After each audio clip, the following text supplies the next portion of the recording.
3 2 1. با سلام. پروژه من در مورد بهبود TTS های چند گوینده فارسیه به صورت بدون نمونه یا زیرو شات به نوعی، با تاکید بر بهبود لحن. من علی خبازیان هستم و دکتر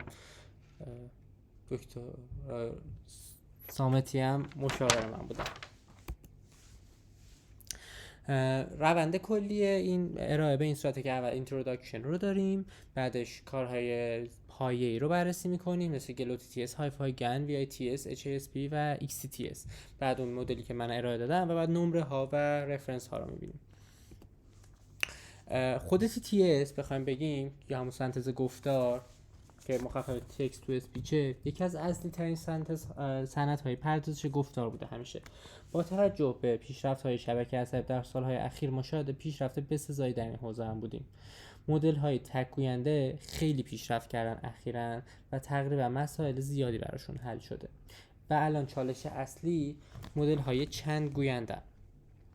وایس کلونینگ ها میان و به ما برای هر گوینده یک طور فاین تیون میشن به نوعی. حالا به نوعی مثلا فونیم هاشون رو یک جای ذخیره میکنن تو یک سری مدل هاشون و بعد اونها رو ریفکتور میکنن با کنار هم قرار دادنشون یا چیزهای از این قبیل. ولی فرقی که با TTS های مولتی اسپیکر دارن اینه که نیاز به آموزش دارن برای اون گوینده با همون چیز. زیرو شات ها که مدل ما هست یه مقداری از وایس رو میگیره برای گوینده جدیدی که تا حالا ندیده، ولی روی اون ترین نمیشه و فقط به عنوان یه رفرنس اون چیزا میگیره. برای همین بهش میگیم زیرو شات با وایس کلونینگ این تفاوت رو دارم. و مدل هایی که از اول بودن به صورت تاریخی بیشتر به صورت ماژولار بودن اوایل، ولی هرچی جلوتر رفتیم با افزایش قدرت های پردازشی و مموری های پیچیده تر end to end تر شدن و بهتر این کار کردن. مدل ماژول ها به ترتیب پردازش متن بود که تکست رو به صورت کاراکتر ها رو میگرفتن و مثلا تبدیل میکردن به فیچر های لینگویستیک. مثلا کارایی که میکردن تکست تو نورمالیزیشن، تبدیل فرم گفتاری تبدیل فرم نوشتاری به گفتاری مثل خواهر، مثلا پست تگینگ اگه لازم بوده قبلا، مثلا پیدا کردن مرز کلمات تو زبان‌های مثل چینی، تبدیل گراف به فونیم که حتی منم از این توی کارم استفاده کردم. مدل های صوتی یا آکوستیک مدل ها ورودی های مثل گراف فونیم یا فونیم رو میگیرن و خروجی هایی مثل فرکانس باند پای MCC ها، مل اسپکتروگرام ها و لینیر اسپکتروگرام ها رو میدن و مهمترینشون خروجی های مل اسپکتروگرام هستن. مدل های اولیه‌ای که بودن روی اینها و بیشتر روی الاینمنت مشکل داشتن که کنار گذاشته شدن HMM ها، DNN ها و LSTM ها بودن که هر کدوم معایب دیگه‌ای هم داشتن مثل فراموشکار بودن و غیره. با پیشرفت نورو نتورک ها، CNN ها و ترانسفورمر بیسد ها مثل فست اسپیچ خیلی اومدن و به این حوزه کمک کردن. مدل های دیگه هم هستن که ما کیسشون توی این پروژه استفاده کردیم مثل فلو بیسد ها. اینها میان و توضیح های آماری ساده مثل گوسی ها رو با ماتریکس های برگشت پذیر تبدیل میکنن به صورت مرحله به مرحله به توضیح های آماری پیشرفته که به توضیح هدف خیلی نزدیکن. گن ها که مدل های هماورد هستن که یک جنراتیو دارن و یک دیسکریمینیتور که اینها با هم رقابت میکنن. جنراتیور سعی میکنه بتونه دیتایی تولید کنه که شبیه به دیتای اصلی باشه و دیسکریمینیتور بین یه سری دیتای اصلی یعنی گراند تروف و این دیتا ها باید تشخیص بده که کدوم این واقعیه و کدومشون نیست و اینها با هم دیگه اگه به صورت خوبی تنظیم بشن میتونن هر جفتشون پیشرفت کنن و کمک بسزایی به ما توی این حوزه بکنن. VAE ها لیتن وریبل هایی رو تعریف میکنن که تلاش میکنن با این کدرشون دیتای اصلی رو توی زمان آموزش به یه سری لیتن وریبل تبدیل کنن و از اونها سمپل بگیرن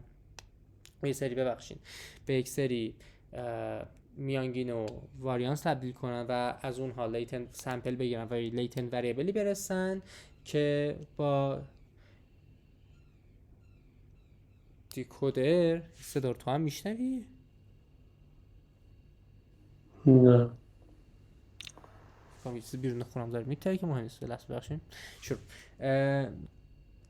و این با دیکودر تبدیل میشن به دیتای اصلی و آموزش میبینن که این کار به صورت خوبی انجام بدن. دیفیوژن ها هم میان و به دیتا به صورت مرحله به مرحله نویز اضافه میکنن و مدل های آموزش میدن در حین همین نویز اضافه کردن که بتونن این مرحله رو برگردونن. وقتی که دیتا تبدیل بشه به نویز کامل، عملا از جایی که ما یه مدل داریم که اینا میتونه برگردونه به دیتای اصلی، ما هر نویزی رو شاید بتونیم به دیتای اصلی برگردونیم با حالا کاندیشن کردن روی ویژگی‌های مختلف. وکودرها که ماژولای بعدی ما هستن واسه تبدیل این ویژگی‌های آکوستیکی گفتیم به موج‌های گفتار دارن. مدل‌های اولیه‌شون استریت و ورد بودن که خیلی ساده بودن و با اومدن و پیشرفته تر شدن شبکه عصبی اتورگرسیو ها، ویو نت ها، فلو بیسد ها مثل گلوتی تی اس که جلوتر توضیح میدیم و گن ها مثل های فای گن خیلی اومدن و به این حوزه کمک کرد. مدل های end to end که در آخر اومدن اوایلش خیلی بهتر از مدل های دو تیکه نبودن، دو مرحله بهتر بگیم، ولی یه قابلیت خوبی که داشتن بود که هم به صورت موازی قابل اجرا بودن، هم در زمان اجرا هم در زمان آموزش. و یه بدی که مدل های چند تیکه داشتن بود که با فاین تیون کردن و تغییر هر کدوم از مدل های زیری، مدل های بالایی هم نیاز بود که یه دور مثلا فاین تیون بشه و این زمان رو از اون میگرفت و مدل ها رو نمیتونستیم استفاده کنیم. مدل اصلی پایه‌ای که من دارم گلوتی تی اس که میاد و فونیم ها رو تبدیل میکنه به یک سری امبدینگ و این امبدینگ ها پروژکت میشن به یک سری میانگین و واریانس هر کدومشون. و از اون طرف مل اسپکتروگرام خروجی دیتایی که داریم هم به صورت گراند تروف هم میاد و دیکود میشه به دوباره یه سری رپرزنتیشن که اینها به تعداد همون مثلا میانگین ها و واریانس ها هستن. برای بهتر نشون دادن مثلا اگه ما فونیم ها رو به ترتیب داشته باشیم، این فونیم هامون باشن و این اسپکتروگرام ها میخوایم الاینمنت توی اینها درست کنیم، این قسمت فونیم هاست میاد و ما میدونیم این رپرزنتیشن چه احتمالی داره توی این مثلا میانگین، توی این میانگین و این واریانس. حالا این خودش چند مرحله است دیگه، مثل چند تا میانگین و چند واریانسه، مثل GMM ها فکر کنم. و میاد و این اعداد رو حساب میکنه و ما میدونیم که دیتامون از این فونیم شروع شده و به این ته این گفتار توی اون ته اون فونیم رسیده، یعنی اولش پایین بوده و آخرش پایین.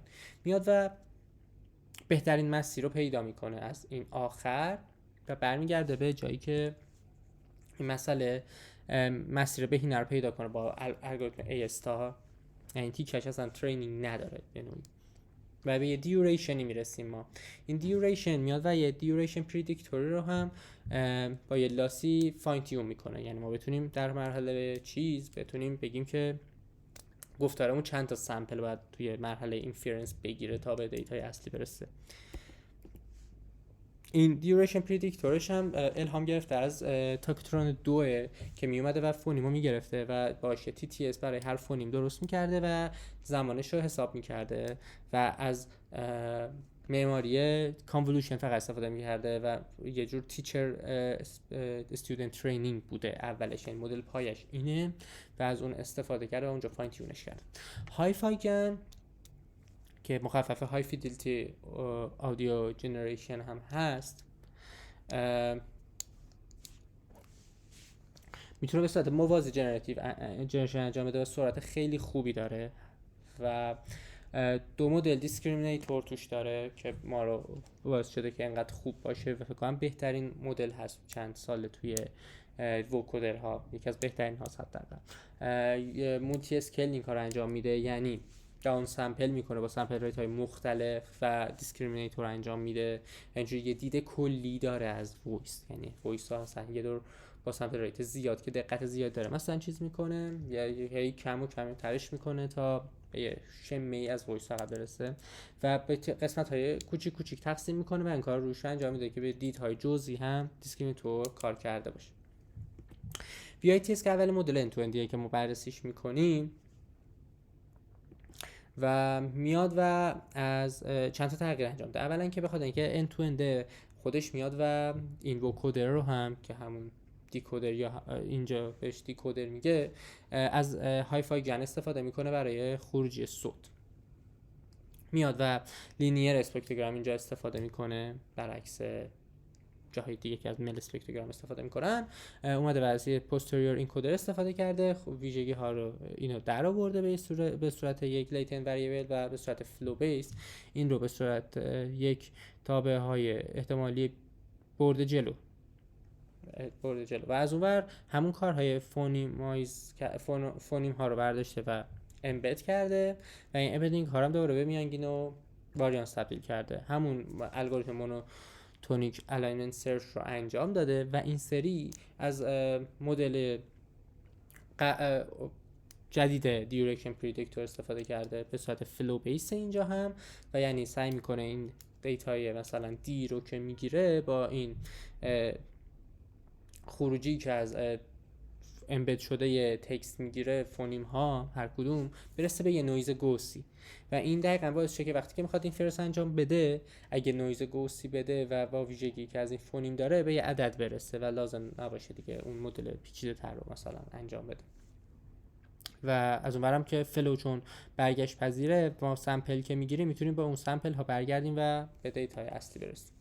لاس هایی هم که داره ریکانستراکشنه که به خاطر اینکه میخواست مقایسه بهتری که میشه انجام داد به جدا از لینیر اسپکتروگرام مل اسپکتروگرام اینجا همون کار انجام میده، با اینکه خودش از لینیر اسپکتروگرام استفاده میکنه، از مل اسپکتروگرام استفاده میکنه، از کی دایورجنس استفاده میکنه، توی قسمتی که از یه استفاده کرد دیوریشن پردیکشنش لاس داره و دیکودر گنش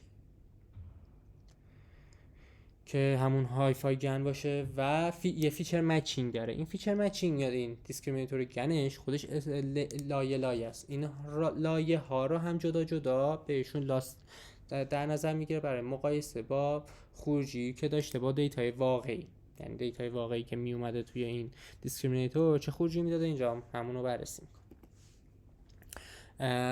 یورتی تی اس اومده و به این وی آی تی اس یه سری ویژگی اضافه کرده. یه ویژگی این که مولتی اسپیکر شده و یه ویژگی این که لنگویج امبدینگ بهش اضافه کرده. این امبدینگ لنگویج با کاراکتر امبدینگ ها تلفیق میشن و به هم و قسمت مهمی که اضافه میشه یه اسپیکر اینکودره که میاد و جلوتر درش توضیح میدیم، میاد و وایس رفرنس ما رو میگیره به یه امبدینگ 512 تایی تبدیل میکنه. این 512 تا میاد کاندیشن میشه روی هم دیوریشن پردیکتورمون هم روی قسمت های دیکودرمون و لاس نهایی هم که مثلا داریم یه لاس بهش اضافه میشه که فاصله بین اسپیکر امبدینگ وایس آخر و این وایس رفرنس باید کم بمونه. همین اسپیکر امبدینگ که گفتم چجوری اومده توی حوزه TTS مال وقتی که یه مسابقه بوده برای اسپیکر ریکاگنیشن توی سال 2020 و یه مدلی ارائه شده که از رزنت استفاده می‌کرده و کانولوشن ها و دوتا لاس زاویه‌ای و سافت مکس داشته که میومده میگفته که مثلا میتونه توی این هم گوینده ها رو که دیتا های طبیعی بودن و یه سری مثلا نویز های طبیعی هم داشتن ارائه بده و توی اسپیکر ریکگنیشن خیلی خوب عمل کرده. بعد توی TTS هم دیدن چون میتونسته گوینده ها رو از هم تفکیک کنه به خوبی، خیلی خوب تونسته همون ویژگی های اصلی گوینده رو نگه داره و توی TTS هم به همون کمک. مدل XCTS میاد و اسپکتروگرام اصلی رو میگیره و با مدلی که قبلا پری ترین کرده به نام VQVAE اینا رو تبدیل میکنه به یه سری کد بلاک ها که میشن توکن هایی برای GPT. همینطور تکست ها رو با BP توکنایزر تکست وردیمون رو تبدیل میکنه به یه سری توکن و اون وایس رفرنسمون هم میاد یه پردازش هایی روش انجام میده، به یه بعد محدودی تبدیلش میکنه و برای اون هم یه سری توکن داره و اون توکن ها رو همشون رو میده به GPT. توی موقع ترین توقع داره که آدیو کد بلاک لاجیکی که بهش میده با گراند تروفش نزدیک باشه و تکست لاجیک که میده به تکست خودش نزدیک باشه. توی بعد همزمان بعد همین خروجی ها رو میده به یه نوع لیتنت وریبل شده دیگه این خروجی های GPT. اینا رو با اسپیکر امبدینگ که توی مرحله قبل گفتیم همون HASP میده به یه دیکودر. این دیکودر باید بتونه وایس اصلی رو برای ما بسازه که این کار انجام میده. باید همزمان دوباره مقایسش که میکنه با اسپیکر اصلی فاصلش کم باشه و به دیسکریمینیتور هم بتونه تشخیص بده که این دیتا فیکه. این یکی از مدل های بروزیه که الان استفاده میشه و خیلی خوب هم کار میکنه، مثلا توی انگلیسی و حتی زبان های دیگه 17 تا زبان ساپورت میکنه. یورتیتی مدل اولی که من قرار انجام بدم این بود که من میخواستم پروزودی رو اضافه کنم به این اسپیکر امبدینگ، یعنی اسپیکر امبدینگمون 2 تیکه بشه و یه قسمت پروزودی داشته باشه، یعنی لحنش فرق بتونه بکنه این گفتار ما. و برای اینکه این مسئله رو ساده سازی بکنیم اومدیم و لحن رو تبدیل کردیم به مثلا قسمتی از پروزودی که توی لهجه است. برای مثال میشه گفت مثلا من زبانم فارسیه، میتونم صدای من باشه ولی با من به صورتی که دارم مثلا با لهجه انگلیسی صحبت میکنم.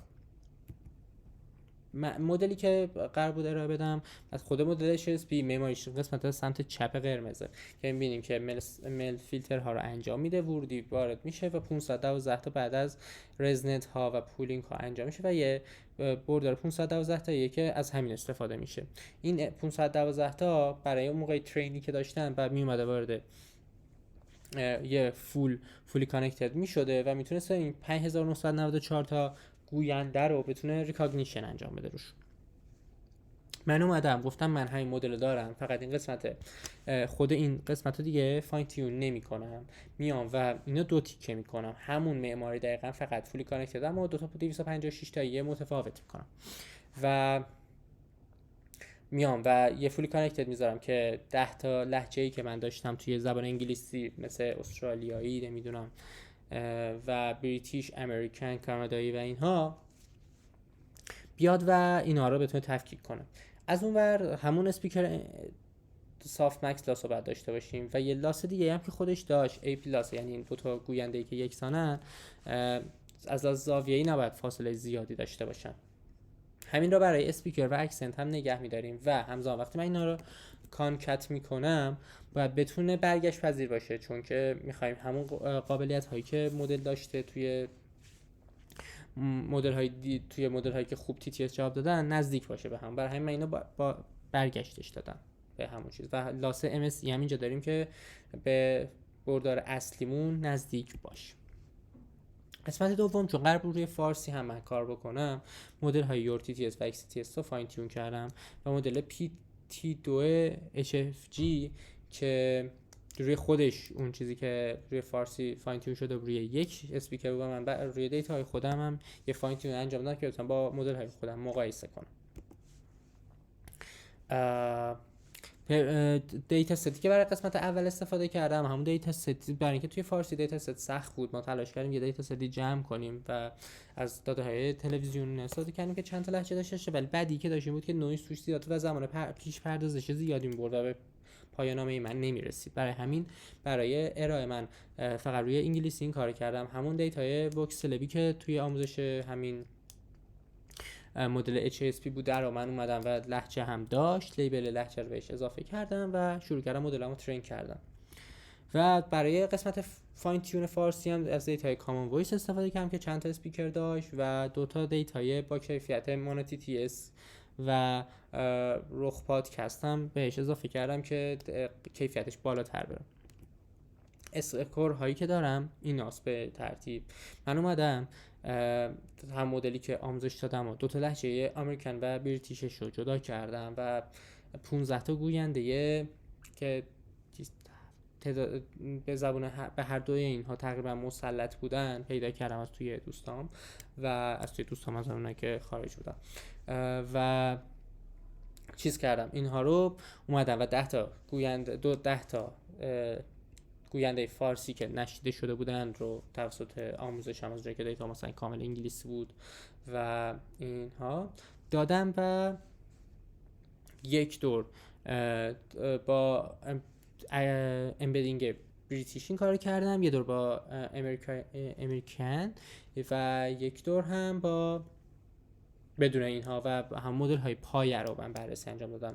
یه دور هم به خاطر اینکه این امبدینگ من متفاوت بود لازم شد یور تی تی اس رو نسبت بهش فاین تیون کنم. این مدل پری همون چیزیه که ارائه دادن و اون بیس اون چیزیه که من شدم فاین تیون کنم ولی دیگه اکسنت رو بهش ندادم. اینا رو که مقایسه میکنیم مدل خود پری ترین شدهشون نمره بهتری میگیره به وضوح. خب از جایی که اصلا یه سری قابلیت ها رو نداره ولی نسبت به چیزی که حتی گفته بودن هم چیز ضعیف تری بود، یعنی برای من جالب بود. اکسنت اکوریسی اونقدر که فکر میکردیم بالا نیست و منطقی هم هست چون شما لهجه من نمیخواستم که خود لهجه رو چیز کنم. این اکوریسی اینطور بود که از گوینده اول پرسیدم که حدس میزنین کدومه و انقدر درصدشون تونستن درست حدس بزنن 73%. و ازشون پرسیدم که حالا بعدش که اکسنت کوالیتی بوده گفتم که حالا چقدر حالا که میدونی این جواب درست چقدر به اون نزدیکه و اونم داره بین 1 تا 5 نمره دادم.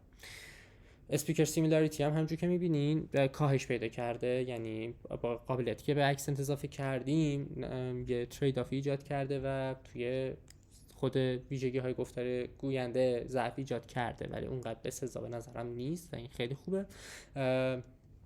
و منطقی هم هست که توی اون ویژگی هایی که میخواد یه آدم شنونده عادی بفهمه طوری که تو یه اکسنت توقع داری که فونیم ها هم عوض بشه دیگه توی لهجه های مختلف، ولی اینجا قرار نبوده این اتفاق بیفته و قرار بوده فقط پروزودی عوض بشه و به نظرم یه شمه ای از اون چیزی که میخواستم رو بهش رسیدم. از اون بعد توی قسمت دومم من اومدم یور تی تی اس رو به صورت تکست فاین تیون کردم، بعد اومدم دیدم کیفیت خوبی نداره با فونیمایز کردم کل دیتامو و بعد دوباره فاین تیون کردم که یکم بهتر شد.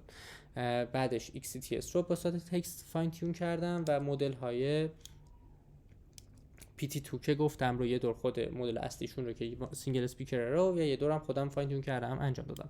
می‌بینیم که اون دو تا بهتر بودن توی از لحاظ کیفیت ولی از لحاظ اینکه قابلیت مولتی اسپیکر سیمیلاریتی یکشون نداشت یکشون اصلا خوب نبود با اینکه دیتای چند تا گوینده رو بهش اضافه کردم. و XCTS هم توی اسپیکر سیمیلاریتی خیلی خوب بوده به نوعی، هم توی MOS نمره قابل قبولی به نظرم گرفت و به صورت ریل تایم هم یورتی TS اصلا ریل تایم نبود با اینکه مدل پایه‌ای بود که من اول اصلا روش تحقیق می‌کردم و ادعا می‌کردم که سرعتشون خوبه ولی خیلی خوب نبود و XCTS خود همون گروه اومدن و بعد دادن خیلی بهتر بود و GPT-2 واقعا بهشون کمک کرده بود که این مدلشون بهتر بود و هم این مدل پایه من بود و این ارائه من بود. خسته نباشید. خب 22 دقیقه نشد و 23 دقیقه 22 دقیقه شد 25 دقیقه نشد و 22 دقیقه شد. بودی هنوز اصلا؟ بله. خب یه لحظه اسلامتو بیار. بسم الله الرحمن.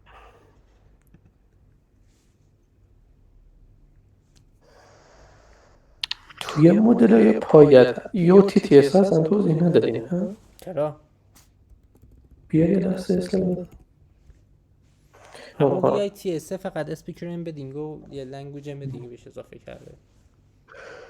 خب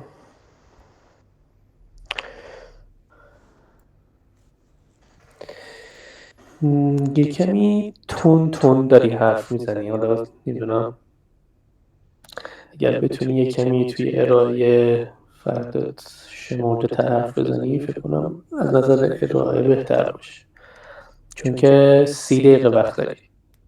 25 دقیقه نیست؟ نه 30 تا زیر 25 دقیقه 30 تموم شه بس بده. آره نه بد نیست، اتفاقا زودتر تموم کنی استفاده میکنن حدودا ولی تو مثلا خیلی تون حرف میزنی. مثلا همین اگه یه کمی آروم تر بگی تا 30 میره کنم رو 20 ساره صفحش 30 میشه. خوبه دیگه. مثلا اون اسلایدی که تغییری که دادیه بیا اون اسپیکرم بدین و اکسنت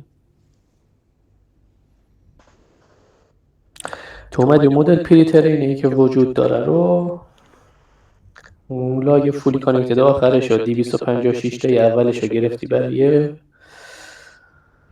اسپیکر. نه اون رو فاین تیون کردم این قسمت اینور سمت چپ اصلا دست نخورده و سمت راست اینا همشون فاین تیون شدن. این کل این فاین تیون درست. شد. نمیخوام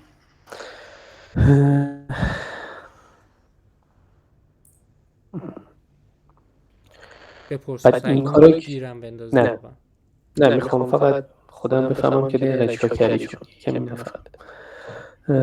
اینجاش اوکی. بعد اینا که ترین کردی، فاین تیون کردی، اینا بعد میری میذاری جای اسپیکر امبدینگ اون مدل. آره فقط اونم چون که از اسکولا بر نداشته بودن از مدل پای استفاده کنن، اون که اسکولا شاید منم، ولی بر نشدن از همین امبدینگی که یارو برداشته یه دور دیگه فاین تیون کرده بودن و من برای اینکه اونا دیتام با مال من کار کنن شون دوباره یه دور فاین تیون کنم یور تی تی اس. بعد اینجا این ترینی که کردی، این ماژولات دقت ها چقدر شد؟ دقت بعد چی گزارش بدم؟ دو ممیز یه لاسی خودش داشت توی چیزی که خودشون فاین تیون کرده بودن، خودشون ترین کرده بودن، میومد کل گوینده ها رو امبد میکرد و فاصله بردارشون حساب میکرد. مثلا عددش رو یادم نیست که واحدش چی بود، 2 ممیز خورده ای بود، یه کد آماده داشت. من روی دیتا کلش دیگه کل اون لاسه من مثلا 3 شد، چون مال من لاس های بیشتر چیزم 2 شد 3 و خورده شد دیگه. من دیگه یه بار کل اسپیکر امبدینگ هم مقایسه کردم دوباره. اون تو ام اس ای لاس رو داری میگی 3؟ نه ام اس ای لاس رو نمیگم. چی پس؟ کل اون ببین یه ای پی لاس داریم برای هر مثلا 2 جفت گوینده ای. خب بعد این باید کم باشه دیگه، یعنی تو اگه چیز باشه، اگه یکی باشه گوینده یه لاس این باید درست نزدیک باشی به هم، اگه نباشی برعکس. درست؟ تو الان اون فولی کانکتد ها یه جوری دارن اون لاس کلین تشخیص جمع میدن. ایناست. آره لاس کلین جمع ایناست، عددشو نمیدونم و برم ببینم. منظورتون نمیفهم یه عدد باید بگم؟ نه میخوام کلا توی گزارشت ببینم که اون اکسنتی که ترین کردی چند درصد شده دقت اون، حالا رو همین 256 تا کلا تونسته اون اکسنت ها رو خوب تشخیص بده، یا اون اسپیکر توی گزارش هم این نیست. ریکوگنیشنت. اینا رو اصلا حساب نکردم، یعنی سمت این ور خیلی زمان نذاشتم، ولی تو مثلا مدل یکم کار کرد دیگه بلش کردم. تو پس صرفا این سیمیلاریتی رو گرفتی دیگه. آره حالا اون سیمیلاریتی هم مثلا جوری نشون دادی که مثلا بستگی نشون داده باشی که دوتا اسپیکر این امبدینگاش نزدیکه هم از بقیه دورن. اینو نه این کار رو انجام ندادم. کلا چطوری اینا ارزیابی کردی پس؟ فقط صرفا همون عدد کلیش دیگه رو کل دیتا ست دیدم امبدینگ نهایی با امبدینگ چیز لاسش نزدیک به همه. یعنی من ویژگی خیلی کمی رو از دست دادم توی این لاس کلی چیزی که داشت.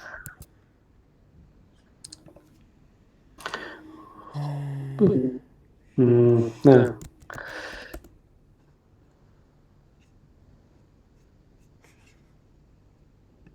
شما ادامه بده، فکر کن خوب داری. کنن کاری به اینکه چقدر اصلا نتیجه نهایی بد این است که امبدینگ های قبل از ترینت با بعد از ترینت نزدیک هم نداره. صرفا خوندم که اون کیفیت که انتظار داری از اسپیکر امبدینگ و اون اکسنت ریکوگنیشن ها و این چیزا چقدر بوده که بعد تو اینو برداشتی گذاشتی اونجا. ببین اینور انتظار داشتم خیلی این ویژگی که اضافه کردم تغییر بسزایی توی چیز ایجاد نکنه توی اسپیکر امبدینگ. اینو چرا این قیدا گذاشتی؟ چون که این مدلی بود که توی TTS ها خوب عمل کرده بود دیگه، ویژگی های گفتار و خود پروزودی اون گوینده رو داشت به نوعی توی ذهن من. توی فرضی که من کرده بودم بود که این ویژگی های پروزودی و گوینده رو اسپسیفیک داره. حالا من اومدم یه امبدینگش رو سعی کردم جدا کنم. مدل نهایی کلا نباید امبدینگش اونقدر فرق کنه. وقتی فرق میکنه که من اکسنت متفاوتی بهش بدم. وقتی من دیتایی ندارم که چند تا یه گوینده با یه مدل اکسنت دیگه باشه، نمیتونم اینو خیلی خوب مقایسه کنم. توی دیتای نهایی سعی کردم تو TTS اینو بررسی کنم. مثلا مدلی بوده که اسپیکرش یکسان باشه ولی اکسنتشون فرق کنه، مثلا نمونه اینطوری بوده؟ نه نداشتم توی دیتا. فقط سعی کردم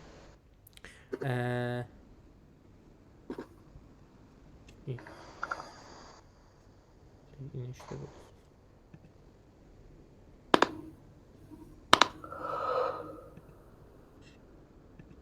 فقط سعی کردم چیز کنم دیگه. این لاسایی که تو ذهنم بود، یعنی همون لاسی که اونا برای اسپیکرشون گذاشته بودن، همون لاسو من برای اکسنت بذارم و همون لاس زاویه‌ای که داشتن رو برای این هم بذارم، یعنی برای هم لهجه.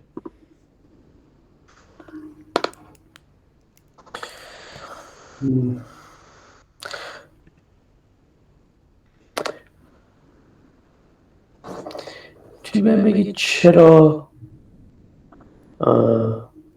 یه مدل مشترک باید باشه که بتونه هم اسپیکر رو مشخصاشو در بیاره، هم اون چیزی که اکسنت داره رو. راستش این فرض مثلا بوده دیگه، نمیدونم. یعنی دیده بودم این همین چیز، همین ویژگی توی ویژگی های صوتی گوینده خوب عمل کرده. این فرض رو کردم و سعی کردم اون رو آزمایش کنم بیشتر.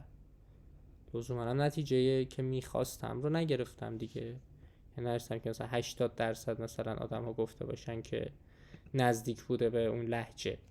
80-90%.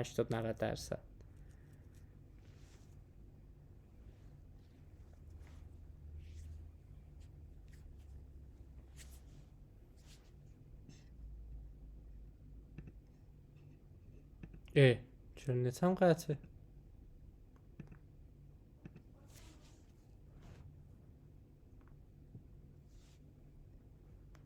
الو از کی قطعه؟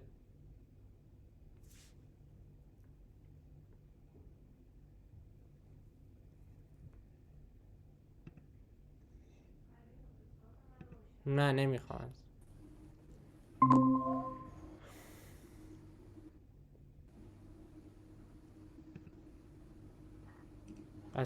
از کی نبود، ببخشید. نمیدونم چرا نتم خود به خود تصمیم گرفت که قطع شه. اون فرد از این بذارن رو شندی. بذار از نو میگم چیزی گفتم و میگم این فرض مسئله من بود و سعی کردم تستش کنم بیشتر، آزمایشش کنم که آیا میشه امبدینگ رو به همون روش، اکسنت رو به همون روش امبد کرد یا پروزودی رو به همون روش امبد کرد یا نه. لزوما هم خیلی کوالیتی قوی به من نداد و یعنی مثلا من دیتایی که 80-90% بگم اکسنتش قابل تفکیک بوده نبوده. فقط یه تفاوت هایی تونستم ایجاد کنم. یعنی توی این مدلی که انجام دادی اومدی اکسنت ها رو فیچرش رو سعی کردی جدا کنی از اسپیکر امبدینگ، درسته؟ بله. بعد تهش اینا رو با هم کانکت کنی جوری که به همون قبلی نزدیک باشه. بله. یعنی 3 تا لاس اینجا داری دیگه. بیشتر 5 تا. ولی 3 چرا تا لاس.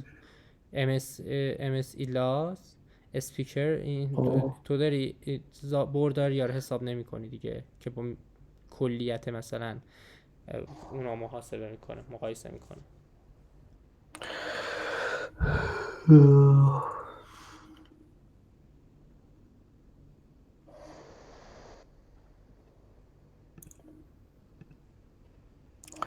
سلسه ببینم میمور تو حالا هم 5 تا لاس.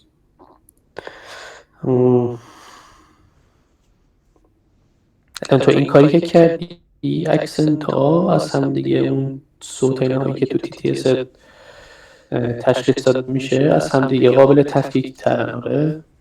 آره. یعنی چی؟ یه بار دیگه بگو. یعنی توی نتیجه نهایی نه خیلی دیگه. من فقط توی دوتا زبان نسبت به مدل نسبت به چی؟ نسبت به مدل پایت. مدل پایه‌ای نداشتیم که اصلا اکسنت رو بیاد چیز کنه به این روش امبدینگ.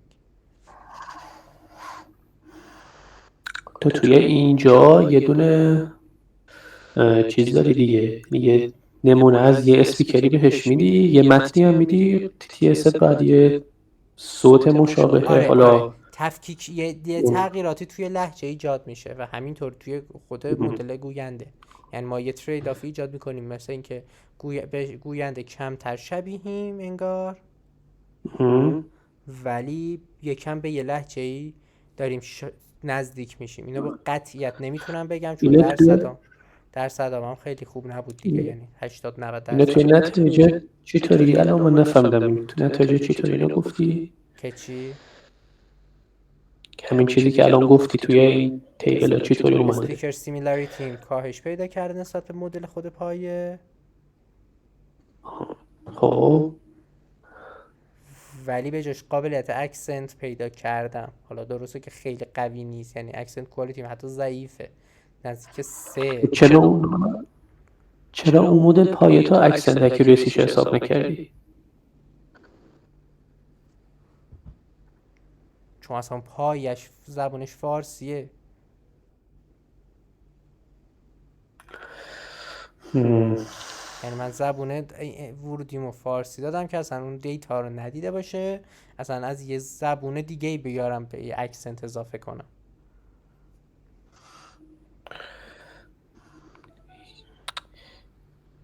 تو تنها تفاوتت با مدل پایه اون اسپیکر امبدینگ است دیگه، درسته؟ آره. یعنی همون ستینگی که برای آزمایش خودت جلو بردی میتونی برای اونم آزمایش کنی. یعنی میتونی همون اسپیکر امبدینگ اون داری، اونا فاین تیون بکنی، بعد ببینی اون اکسنت رو چند درصد، یعنی بدونی که تغییر بده اسپیکر امبدینگش رو دیتا خودت فاین تیون. اکسنت معنی پیدا نمی‌کرد. درسته؟ اکسنتش معنی پیدا نمی‌کرد که. صدات دوباره نمیاد. الان صدام هست؟ الو. الان چی؟ میگم اکسنت معنی پیدا نمی‌کرد که وقت دیتای ورودی مال یه زبانه مثلا دیگه اساسا فارسیه، مقایسش معنی نداشت. تو من که نمیتونستم یه زبانه میدونی چرا چیز کردم؟ چون که میخواستم به هیچ کدوم از آمریکایی و انگلیسی نزدیک نباشه دیگه، از یه زبان دیگه ای که حالا فارسی دم دستم بود بیشتر دیتا رو ترانسفر کردم.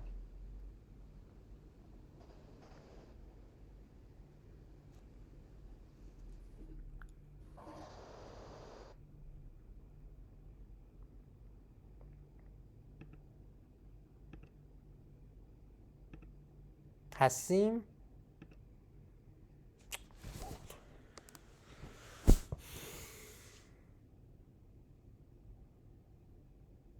نمیدونم چرا یا من مشکل دارم یا احتمالا من که مشکل دارم. صدام اومد الان؟ آره.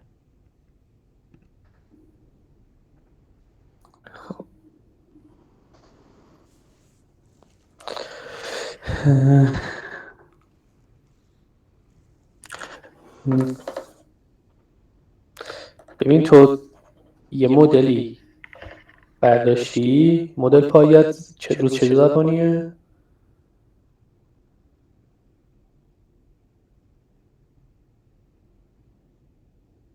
مدل پایم روی انگلیسی، TTSش روی انگلیسی. خب ولی اسپیکر امبدینگش از هر کسی میتونی بدی با هر زبانی دیگه. آره مهم.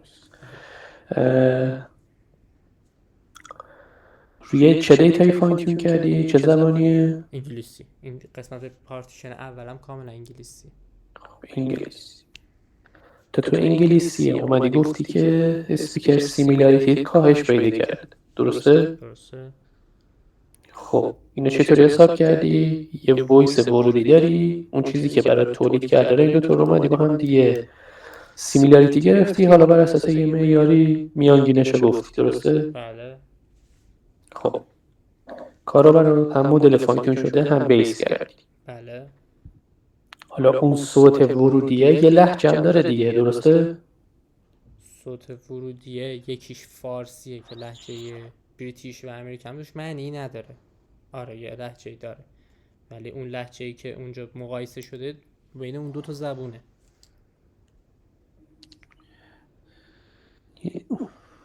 تو الان مدل پایت میگه انگلیسی نیست، فانکشن شده هم انگلیسیه، ولی اون مدل پایه رو گیت شده.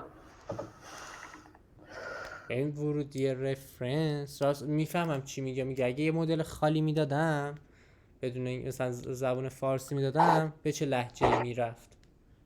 خب این اصلا حساب نکردم راست میگی. مثلا تو چطوری گفتی که اکسنت اکیوریسی بیشتر از اون شده؟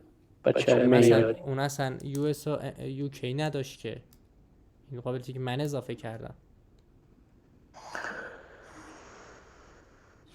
اون اصلا یه لهجه میداد که حالا یا به یکی از نزدیک بود یا نبود دیگه.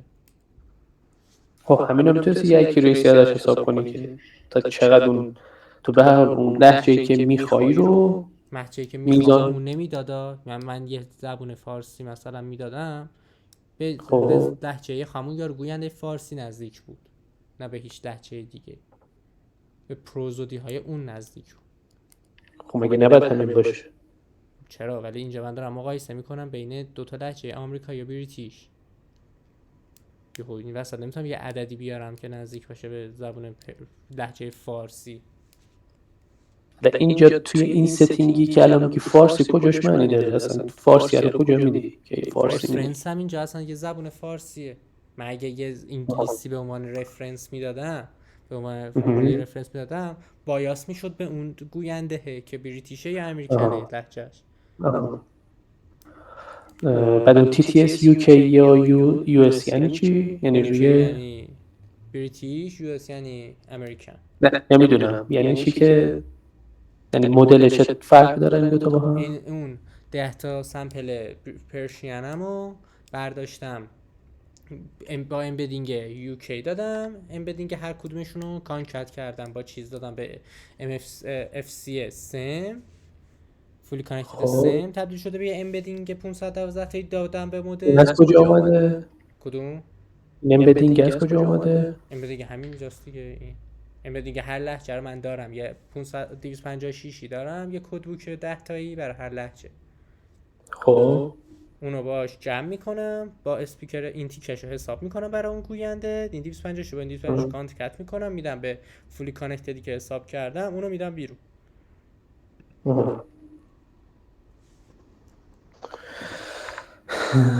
خب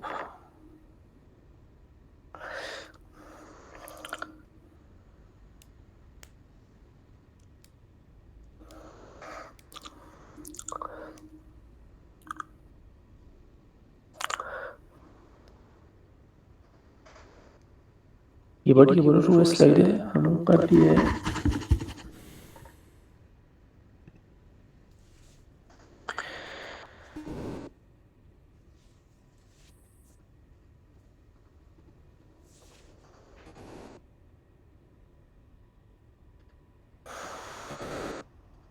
بردار اکسنتت مگه 256 تایی نیست؟ نه آن چرا 256 تاییه؟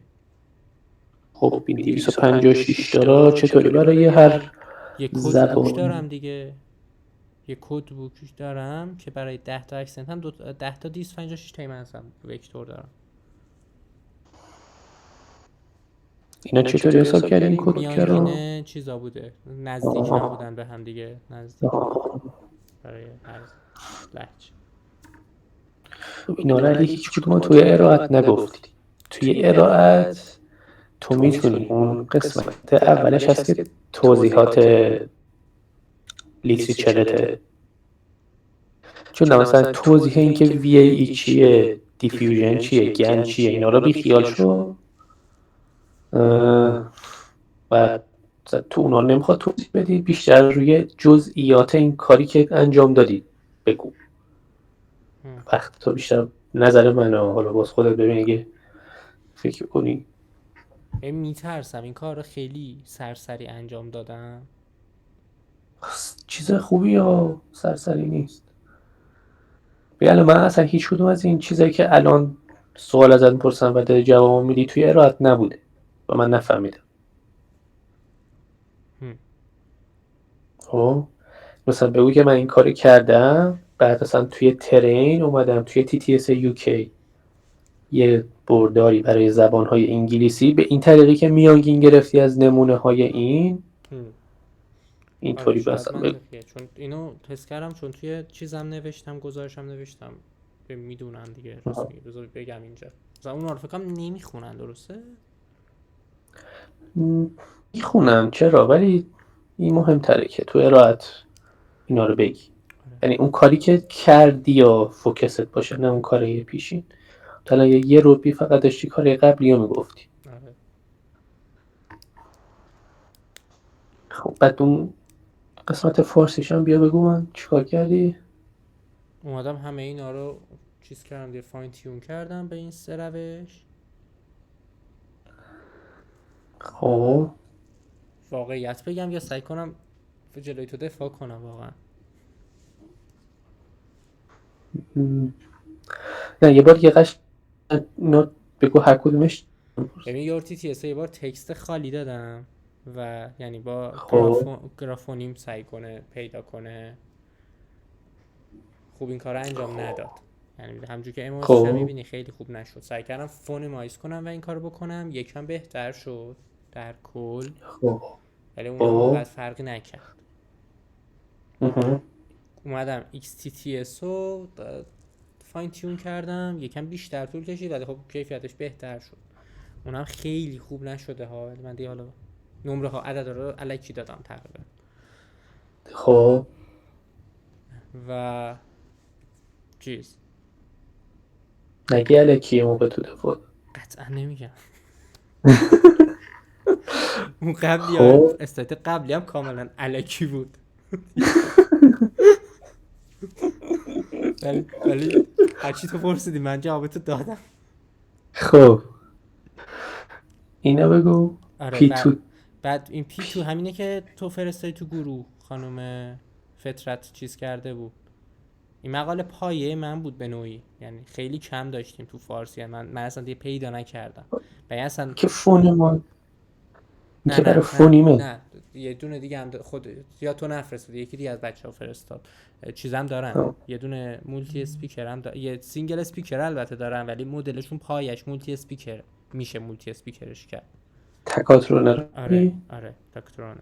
خب بعد اونو برداشتم، یعنی فرضی به طور فرض من اومدم اونو فاین تیون کردم رو دیتاهای خودم، مهم. یکم مهم. بهتر بود از لحاظ کوالیتی، ولی سیمیلاریتیش خیلی ضعیف‌تر بوده.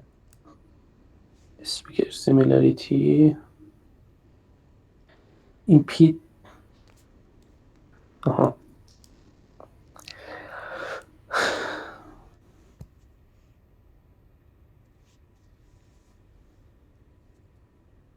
دیتای خودت میشه چه دیتایی؟ گفتم دیگه تو اسلایدم، کامن وایس. کامان وایس و همون یه قسمتی از مانا تی تی اس و چه پیداش نمی‌کنم، هم ردش کرد. آره یه قسمتی از پادکست روح. کامن وایس که خیلی کیفیت های دیتاش بده، ولی خیلی خوب کار کرد به طور عجیبی. دیتا اصلی من همین بود اصلا. بعد مانا تی تی اس یک ساعت و همش نیمشو از برداشتی. آره چرا 1 ساعت و نیم؟ دیتا هم داشت جا نمیشد، همجورش هم اونقدر تایم ترین و اینا نداشتم، بچ سایز و ایناش داشت داستانش. خب بعد کامان اینجا وایس رو هم یه پیر پروسس کردم مثلا، دیتا های بد خیلی داشت، مثلا کرکترهای عجیب غریب اینا رو برداشتم، کرکتراشو نورمالیزیشن اینا انجام دادم، فارسی چیز کردم. بیار یه لحظه اون جدولتو بیار. اینا رو هم بگم اصلا یا نه؟ نه اونا همون چیزایی که توی چیز کافیه توی مزاحم. نوشتن. خب اینجا الان چرا اصلا اون اکسنت و اینا رو هیچ چیزی الان نداری؟ این اصلا یه پارت دیگه از ارائه ها، چون اونا اصلا فقط روی انگلیسی تونستم ترین کنم اکسنت ها رو، دیتای فارسی لهجه دار نداشتم.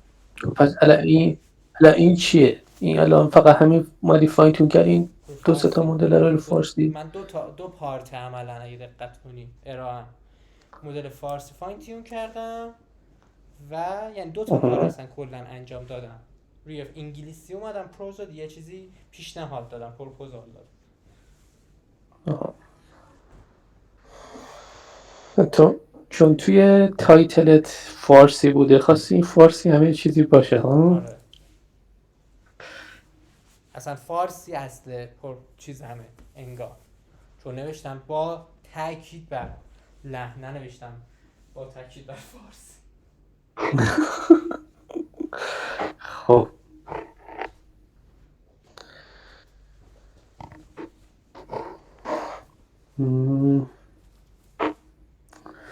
باشه اینم که چیز مهمی پس نیست دیگه، همینه فقط فاین تیونه روی یه دیتایی. اینجوری هم نگو چیز مهمی نیست، پاره شده فاین تیون. باشه تا یه دیتا برداشتی یه سه تا مدل فاین تیون کردی دیگه، اون ایده اصلی که اصلا رو اینجا پیاده نکردی. آره این میگه یه لحظه جدول قبلیه رو بیار. TTS بیس، TTS بیس همون یور TTS ها؟ یور تی تی اسیه که خودم فاین تیون کردم روی امبدینگ های خودم. TTS بیس پیری همون پیری است. آره اصلا TTS بیس رو تاثیر مدی روش ایجاد نشد. TTS بیس روی چه دیتایی فاین تیون شده؟ روی دیتای اصلی خود یور تی تی اس یادم نیست، برم بخونم. یعنی چی؟ دیتای اصلیش TTS بیس پیری و دیتا ست بیس، این دوتا روی یه، یعنی تو بعدش TTS بیس رو روی دیتای TTS بیس اون چیزی پیری که دوباره ارائه فاین تیون دادن کرد. که رو خودشون آوردن بالا رو من همونو فاین تیون کردم. چرا؟ چرا نه؟ دلیلشو نمیفهمم. یه چیزی خودشون مدل که ترین کردن یه دیتا ست کنارش دادن، خب من از همون استفاده کردم. یعنی این دیتا ست توی پیری ترینه نبوده؟ دیتا ست توی چرا دیگه تو پریت همون دقیقا میگم همون استفاده کردم. خب تو چرا الان اینو ترین کردی دوباره؟ یک پری ترینر من اصلا ترین نکردم و بیس خب رو همون به خاطر اینکه لازم داشته برای اینکه مدل اسپیکر امبدینگشون با مدل اسپیکر امبدینگ که یارو ارائه داده تو اون چالش یکی نیست، دوباره خودشون برداشتن فاین تیون کردن با دیتای خودشون.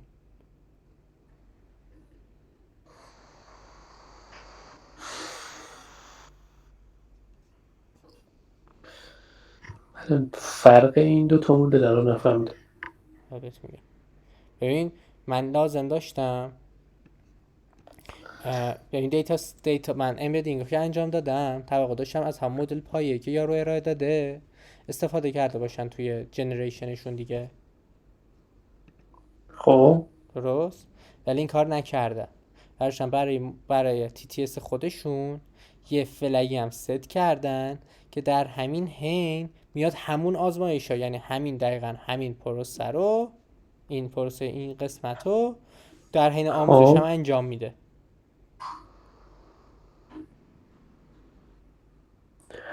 اون مدل قبلیه اینا نداره؟ یعنی اون مدل قبلیه این پری ترین طوره میز اضافه خود اینی که اصلا خودشون مدل تی تی اس بیسشون اینو داره، TTS بیس پیری یه لحظه اینو داره وایسا.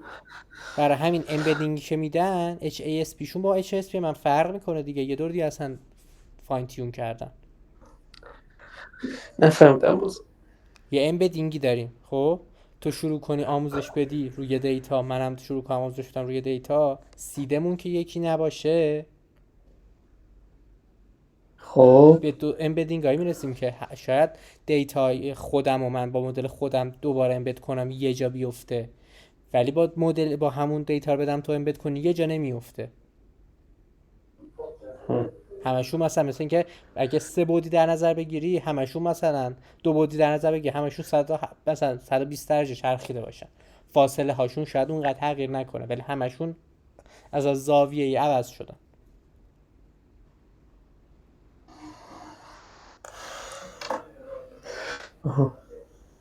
برای همین من دوباره اومدم اونو فاین خب تیون پیریه رو چرا آوردی اصلا؟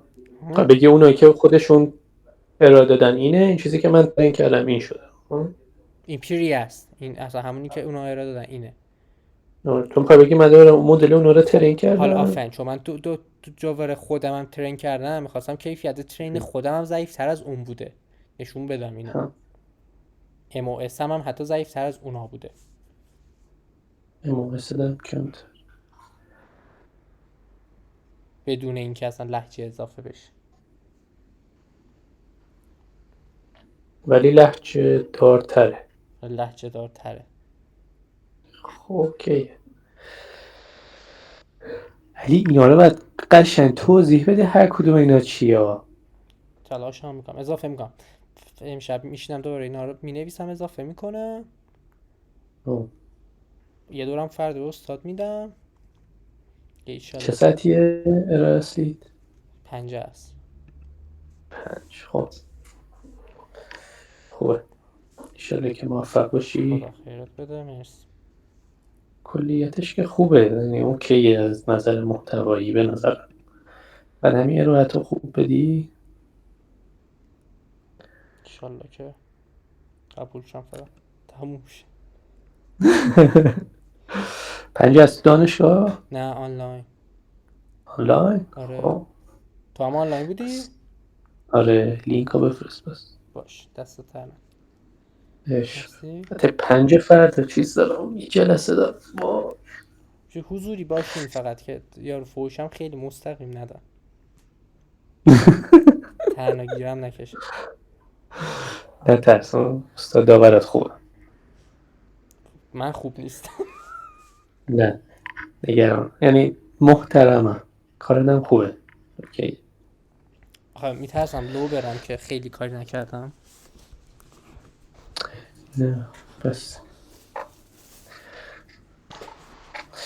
اون چیزا رو مثلا MOS رو گفتی چطوری حساب کردی؟ گوینده داور دارم دیگه، ریفری دارم. 50 تا ایرانیه توی فارسی ها، 15 تا مسلط به بریتیش امریکن.